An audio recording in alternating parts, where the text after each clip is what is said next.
हाँ, हम बात कर रहे थे विभिन्न एसी परिपथों के श्रेणीक्रम संयोजन की। उसमें आरएल सर्किट में बताया था लास्ट क्लास में कि यदि रेजिस्टेंस और इंडक्टर दोनों को श्रेणीक्रम में जोड़ दिया जाए और उसके ऊपर एसी सप्लाई लगाई जाए तो ऐसा जो परिपथ कहलाएगा वो कहलाएगा श्रेणी आरएल परिपथ या फिर सीरीज आरएल सर्किट। इसके लिए हम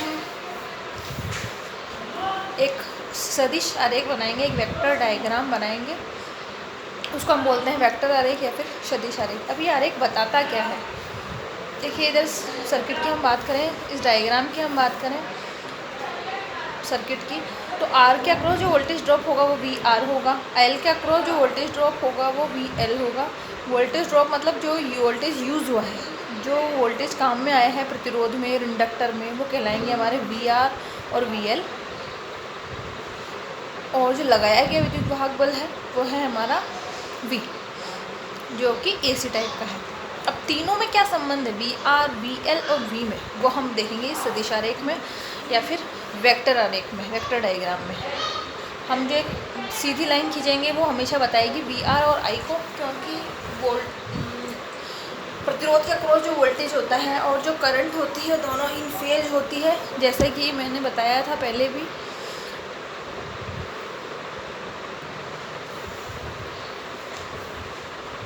हाँ, तो जो सीधी लाइन होगी वो इसी को हम सदिश बोलते हैं। सिर्फ एक एरो इसका हम दिशा बता देते हैं एरो से, तीर के निशान से, तो हमारा ये कहलाता है वेक्टर या फिर सदिश। तो ये जो सदिश है वो बताएगा हमेशा वी आर और आई को। वी और आई जो होते हैं, वी आर जो आई होते हैं वो दोनों हमेशा इन फेज होते हैं। जैसा कि मैंने बताया था, ये वोल्टा को दिखा रहा है, ये करंट दिखा रहे हैं, दोनों एक साथ स्टार्ट हो रहे हैं, एक साथ मैक्सिमम पे पहुंच रहे हैं, एक साथ जीरो हो रहे हैं, नेगेटिवली मैक्सिमम हो रहा है, फिर जीरो हो रहा है। दोनों साइकिल एक साथ स्टार्ट हो रही है, एक साथ ख़त्म हो रही है।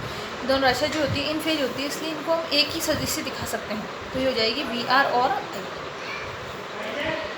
और यदि हम बात करें इंडक्टर की, इंडक्टर हमने लगा रखा है यहाँ पे, तो इंडक्टर में जो होता है वोल्टेज हमारा लीड करता है और करंट जो है वो लैग करती है। वोल्टेज आगे चलता है कितना, 90 डिग्री। वोल्टेज जो लीड करता है वो कितना करता है, 90 डिग्री। तो इसीलिए ये जो वोल्टेज होगा, वोल्टेज लीडिंग होगा, आगे चल रहा होगा, तो उसको इस राशि से 90 डिग्री मेरे को आगे दिखाना है, तो 90 डिग्री मैंने दिखा दिया। ये कहलाएगा हमारा वी एल, ये हो जाएगा वी आर और आई। अब इन दोनों का जो परिणामी होगा वो बिल्कुल इनके सेंटर से निकलेगा, इसी केंद्र से निकलेगा, और वो कहलाएगा इसका परिणामी वोल्टता यानी कि V।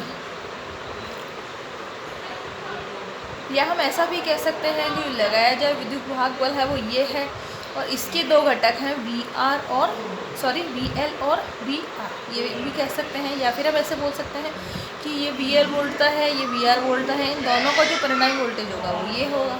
ये दो तरीके हैं इसके बोलने के। अब वोल्टेज और करंट दोनों में जो संबंध है, कोण का संबंध है, वो कोण जो होगा वो क्या होगा, फाई होगा। यदि मैं इस त्रिभुज को, समकोण त्रिभुज है, उसको मैं अलग से ड्रॉ कर लूँ यहाँ पे, तो उस समकोण त्रिभुज में ये तो हो जाएगा हमारा वी आर, ये है हमारे पास V, और ये हमारे पास है वी एल, और इसको नाम दे दिया मैंने ओ पी क्यू। अभी हम बात करें यहाँ पर, यदि त्रिभुज ओ पी क्यू से पाइथागोरस प्रमेय हम लगा दें इस त्रिभुज में, तो क्या होगा, कर्ण स्क्वायर बराबर आधार स्क्वायर प्लस लंब स्क्वायर। यहाँ पर जो है कर्ण है वो V है, आधार है वो वी आर है, लंब जो है वी एल है, तीनों का स्क्वायर हो जाएगा। तो सबसे पहले कर्ण का स्क्वायर यानी कि वी स्क्वायर बराबर आधार स्क्वायर यानी कि वी आर स्क्वायर, लंब स्क्वायर यानी कि वी एल स्क्वायर। मैंने लिख दिया ऐसा कैसा पाइथागोरस प्रमेय। वी आर हम लिख सकते हैं आई आर के बराबर होती है ओम्स लॉ के हिसाब से। ओम का नियम जो है वो कहता है वी बराबर जो होता है वो आई आर होता है, इसलिए आ जाएगा यहाँ पर आई आर। चूँकि स्क्वायर लग रहा है तो दोनों पे स्क्वायर लग जाएगा। वी एल की हम बात करें तो उसमें आर नहीं होता, उसमें एक्स एल होता है, इंडक्टिव रिएक्टेंस होता है, इसलिए आई एक्स एल लिखेंगे। चूँकि स्क्वायर लग रहा है दोनों पे भी स्क्वायर लग जाएगा। अब यहाँ जो आई स्क्वायर है दोनों में से कॉमन आ जाएगा, बाहर आ जाएगा, और गुणा में है तो बराबर के दूसरी तरफ बटे में आ जाएगा। और बराबर में क्या आ जाएगा यहाँ पे, R square plus X L square. V बटा आई जो होता है वो किसके बराबर होता है, जेड के। यदि AC सर्किट की हम बात करें तो ये आ जाएगा जेड स्क्वायर। ये ऐसा कैसे लिख दिया, हमको स्क्वायर निकालना है तो स्क्वायर सॉरी हमें जेड निकालना है तो स्क्वायर हटाना पड़ेगा, स्क्वायर हटाएंगे तो दूसरे हो जाएगा बराबर के, तो वर्गमूल में हो जाएगी पूरी राशि। तो जेड बराबर रूट या फिर वर्गमूल R square plus X L square, resistance इसलिए ओम में निकलेगा। तो जेड बराबर R square plus X L square root में, और ये जो राशि आएगी वो ओम में आएगी। पावर फैक्टर की हम बात करें तो PF जो होगा वो कॉस पाई के बराबर होता है, और कॉस पाई की वैल्यू जो होती है वो होती है आर बटा जेड, ऐसा कोई मात्रक नहीं होता है।